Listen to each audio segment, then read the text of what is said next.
The debate around rugby's evolving highball laws has intensified once again after former international referee Nigel Owens shared his perspective on World Rugby's decision to outlaw escort runners, a tweak that has significantly altered aerial contests and sparked strong reactions across the game.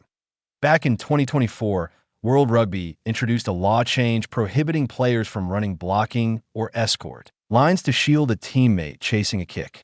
The move was designed to clean up dangerous traffic around a landing zone and restore a genuine contest for possession.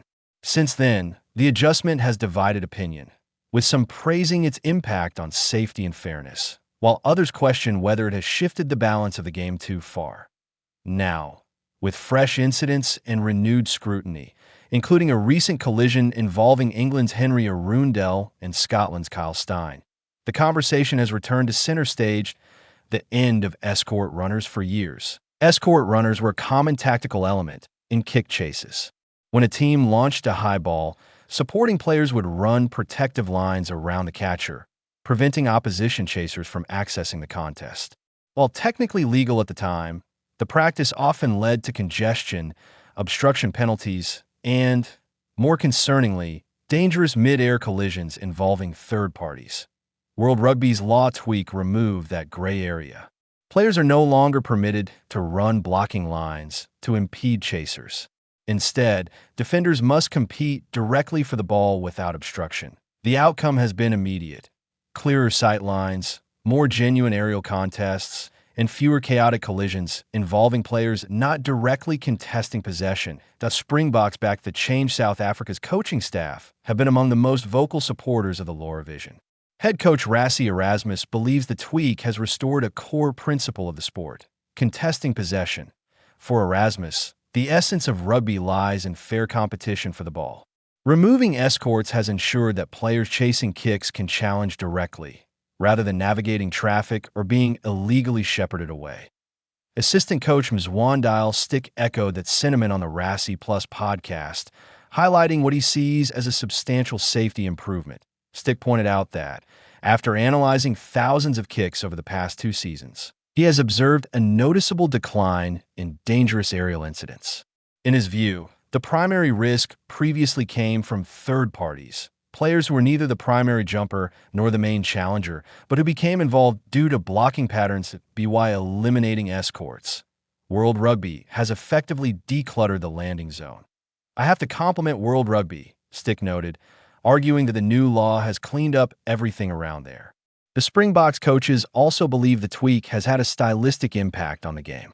With more genuine contests and fewer automatic wins for the receiving side, teams are kicking more strategically rather than engaging in repetitive kick tennis exchanges, a strength of South Africa, and a concern for others. Ironically, while South Africa support the law, some believe it has enhanced one of their greatest strengths. Japan head coach Eddie Jones recently suggested that the Springboks are 50% better than any other team in the world when it comes to aerial contests and kick pressure. According to Jones, the new environment amplifies South Africa's physical dominance and timing in the AIR.IN response. Jones has proposed what he calls a disruption law. His idea would require players contesting in the air to make a genuine attempt to catch the ball, rather than merely slapping or tapping it backward to disrupt the opponent. The aim would be to prevent defensive specialists from legally spoiling possession without realistic intent to gather the ball. Whether World Rugby will entertain such a proposal remains uncertain. For now, the governing body appears content that its current direction is improving safety and fairness. Nigel Owens weighs in. Few voices carry more authority on matters of interpretation than Nigel Owens. The former Welsh referee officiated at the highest level for over a decade and remains one of the most respected figures in the sport. Speaking on World Rugby's Whistle Watch program, Owens addressed a fan question regarding aerial contests and how referees should judge mid-air collisions in the new framework. He agreed broadly with Stick's assessment. Dangerous third-party collisions have decreased since escorts were removed. With players now having a clear line of sight to the ball, the contest is cleaner and easier to manage. However, Owens stressed that officials must still carefully assess intent, momentum, and opportunity to avoid contact, He explained that rugby remains a dynamic sport governed by split-second decisions. If a chasing player is already committed to a line and the opponent jumps late into their path, there may be little opportunity to pull out. "I've got a bit of empathy here," Owens remarked, acknowledging that not every collision should automatically result in a penalty. He proposed a nuanced approach. If a player jumps and the opponent clearly makes no attempt to compete, arriving recklessly and taking them out in the air, that should be treated as foul play.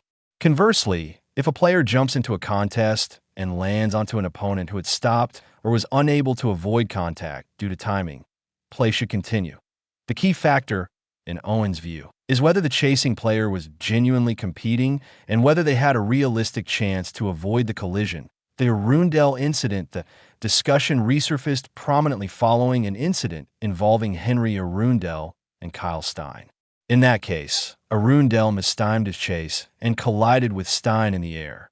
Owens used the example to illustrate the fine margins officials must judge. If a player fails to compete properly and momentum carries them dangerously into a jumper, referees are correct to sanction it. But if timing and mutual contest are evident, the outcome should reflect the shared nature of the challenge. This balance, between encouraging competition and maintaining safety, lies at the heart of the law tweak's ongoing interpretation. Alex Cuthbert's view, former Wales winger Alex Cuthbert, who joined Owens on the program, also supported the direction of travel. From a player's perspective, Cuthbert believes the removal of blocking has made aerial contests more authentic and less hazardous. He observed that two players now frequently jump simultaneously, rather than one being protected by teammates forming a moving shield. "You've now got a clear line of sight," Owens added in agreement, emphasizing how the absence of obstruction benefits both competitors and referees. Cuthbert concluded that penalties for aerial collisions have become few and far between, reinforcing the perception that the law tweak is achieving its intended effect. England and Ireland concerns, while South Africa's coaching team have largely celebrated the change. Not everyone is fully convinced. Critics in England and Ireland have voiced concerns that referees remain inconsistent in judging contact in the air. Some argue that the interpretation still leans heavily toward protecting the jumper, potentially punishing chasing players who are genuinely attempting to compete.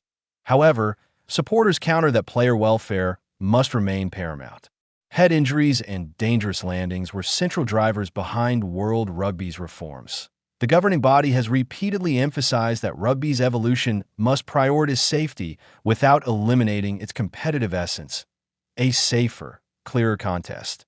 Statistically, anecdotal evidence from coaches and referees suggests fewer dangerous aerial incidents involving third parties. With escorts gone, players are less likely to be blindsided by unexpected contact. The landing zone is clearer. The contest is more transparent. Referees have a simpler visual picture to interpret. From a tactical standpoint, teams have adapted quickly. Kick pressure remains a weapon, but the focus has shifted toward timing, vertical leap, and ball skills rather than obstruction patterns. The bigger picture rugby has always evolved through incremental law adjustments. From scrum engagement sequences to breakdown interpretations, the sport constantly recalibrates to balance spectacle, fairness, and safety. The outlawing of escort runners is another chapter in that ongoing evolution. Nigel Owens' measured stance reflects the broader consensus emerging within the game. The direction is positive, but interpretation must remain intelligent and context-sensitive. AS debates continue and new proposals, like Eddie Jones' suggested disruption law, enter the conversation. World Rugby faces the ongoing challenge of fine-tuning its framework.